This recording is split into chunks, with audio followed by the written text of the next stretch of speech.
Hello everybody and welcome back to the Fortress of Solitude. Today we're going to be talking about Supergirl issue 12, written and drawn by Sophie Campbell, with colours by Tamara Bonvillain and letters by Becca Carey. The fate of Kara hangs in the balance as, back on Earth, Lena is frustrated that Kara is not back from Kandor yet. Connor isn't too phased, knowing that Lena is just upset thanks to what Lena pulled during New Year's and Kara disapproving of it. Eventually, Superboy relents and flies Lena to the Fortress of Solitude to check on Kandor. Now, Connor and Lena being a team through the book is actually kind of genius, since technically they are kind of siblings, since they have, Lex Luthor being their father, so they have that, but they also have that shared hatred for Lex as well. It allows them to kind of bond over that one thing, yet they still very much are catty to one another and don't really like each other very much, but will help each other out when need be. Upon finding the bottled city of Kandor, they find that the rust goo has clogged up the microwave tunnel, preventing them from going in or from anyone getting out. Lena notices that this is some type of programmable fluid and it's been created by Lesla La, filling Connor in on the villain who tried to impersonate Kara in Midvale. Since they can't get into the city, they just have to hope that Kara is okay, which is kind of sort of true, as Kara did indeed survive her fall from the tower in the last issue. However, there's been some drastic changes. As she wakes up in the lab of Dr. Kim Da, who reveals to save Kara, they turned her into a cyborg. Now, I did not see the book taking this kind of a wild of a swing, changing the main hero into a cyborg. This feels like something out of like the early 2000s or the New 52. That, they would have done something like this, but in those regards, they probably would have done that just to try and sell like the cover or like a variant, some shocking twist, where in here it's just kind of part and parcel of the story.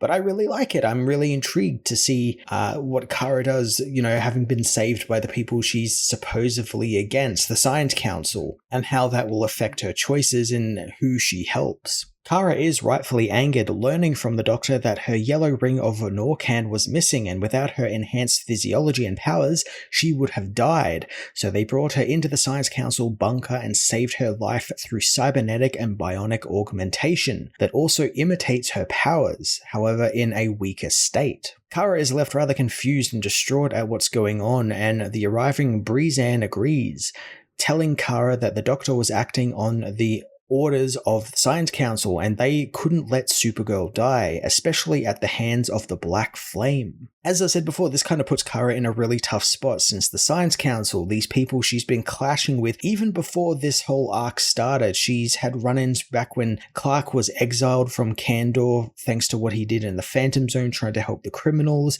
They've all been acting, I wouldn't say out of character for the Science Council. The Science Council are always full of like cowardly people who just want to, save their own skin and look after their own. And that's what this Science Council is at all. So this is a really unique position for Kara, because she's now sort of in debt to these people for saving her. And maybe even these cybernetic enhancements aren't, a gift or anything. Maybe they are something that the Science Council can use to control Supergirl.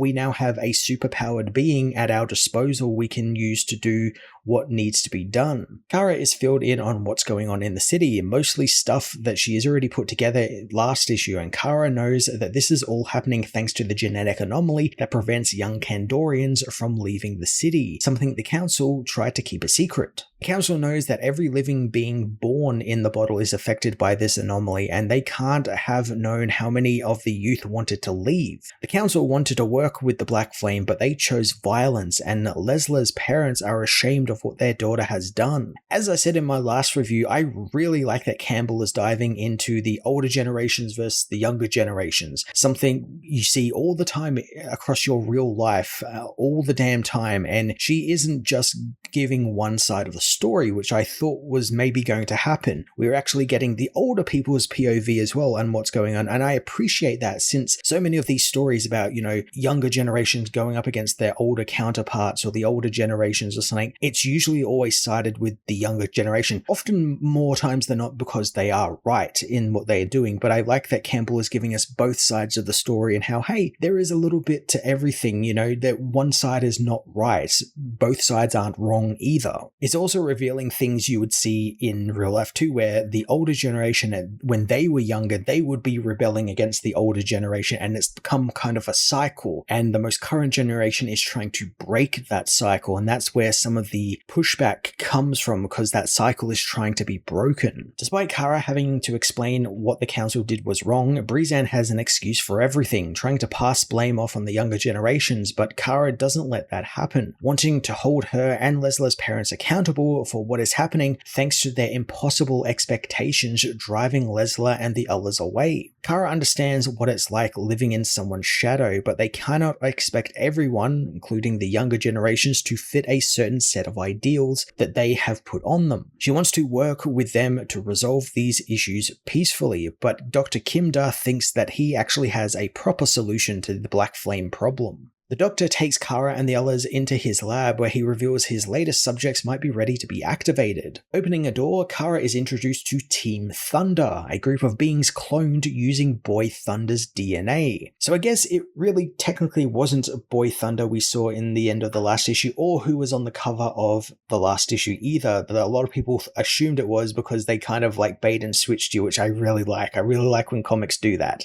I actually like it more that it's not Boy Thunder either, since this is keeping it consistent with Campbell's Kandor storytelling. What she has in store for her own stories is keeping it in her own stories with these characters we are seeing throughout all her run so far. We've seen all these characters before, and I like that it's not her just being forced to shoehorn in a character she hasn't written before into the stories because this book is part of the reign of the Superboys event. She looks to have been given her own narrative, like she could make whatever she wanted with the Boy Thunder character and chose to do these cool looking clones, which I really am excited to get into. Like, why did they clone him? What are they planning? Again, it's more Science Council bullshit, and I really like that they're doing all these schemes and stuff to try and both, make themselves a bit more isolationist and also, silence people who are up against them. It's all really cool thriller, espionage stuff, and I really like that. It's not something you usually see in a Superman family comic. Dr. Kim goes on to explain that these are clones of Boy Thunder, and him and their suits are based on the ancient Kryptonian hero Helos, and he gave one of the very same suits to Boy Thunder years ago when Superman and Batman brought him to Kandor to visit and have tests run on him. The Doctor says that Thundergirl, Thunderlad, and Thunderkid are ready for action, although Thundergirl is a genetic anomaly since somehow the clone developed into a female. This is something that's also been running through Kandorian culture for quite a while.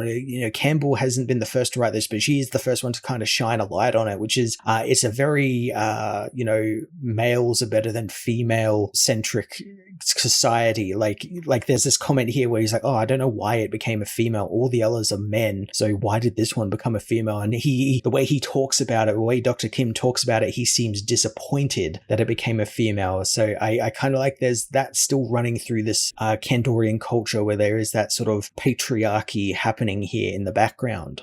Again, yet something else that needs to be sorted out for Kandor's betterment. Kara is rightfully horrified at what Dr. Kim has done, asking Thundergirl how she feels about it and what's being done to her.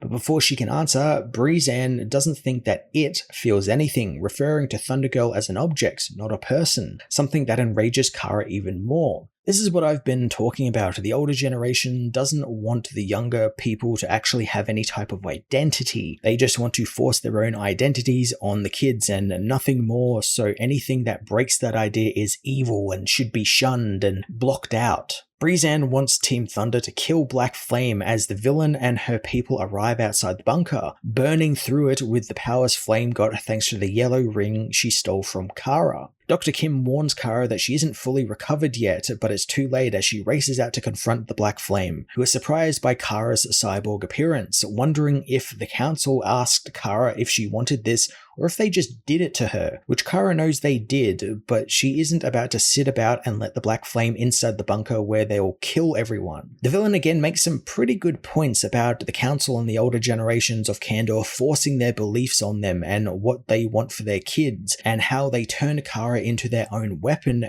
and now she's doing what they want. Kara does try and justify it as she is defending lives, not what they did, which I get, but I still side with Black Flame here. They make a pretty good case, and from what we've seen of the Council, yeah, they're just trying to keep a lid on everything and anyone in Kandor and don't want anyone to rock the boat. Kind of a problem with all of Kryptonian culture since they're very isolationist. They banned space flight, they banned all of this other technology and stuff that you're not allowed to do because, God forbid, you go out into the galaxy and meet another race or something, or vice versa. Black Flame uses Kara's words against her again, rallying her people against Supergirl as she attacks the hero, and thanks to the power of the Yellow Ring of Norcan, the Black Flame blasts Supergirl with her heat vision, destroying much of her cybernetic enhancements. Kara doesn't give up though, despite the beatdown, and finally gets a handle on her cybernetic parts, which suddenly repair themselves and turn into a cannon. Unable to stop the cannon from powering up, it fires on the Black Flame and blasts her back, almost killing her. I'm all for Kara having to deal with these cyborg parts now. They're programmed to kill, and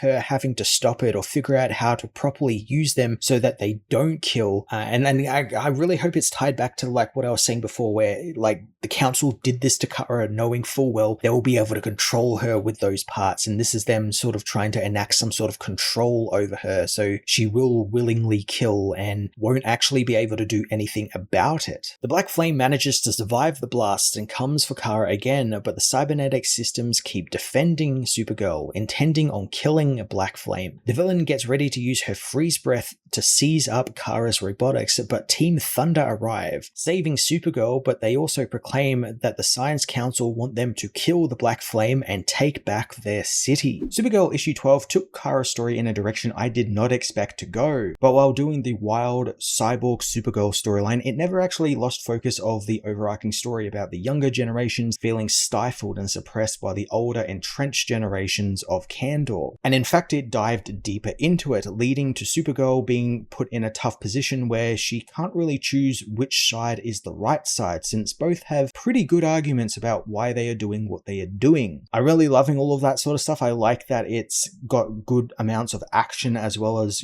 characters just standing around trying to talk things out and trying to sort through their problems without immediately going into action and violence. It's a lot different than I think a lot of people thought the book was going to be, but I'm really liking it, and I'm intrigued to see how Campbell continues going on with that storyline as the reign of the Superboys mini event chugs on around in the background. I'm going to give this issue an 8.5 out of 10.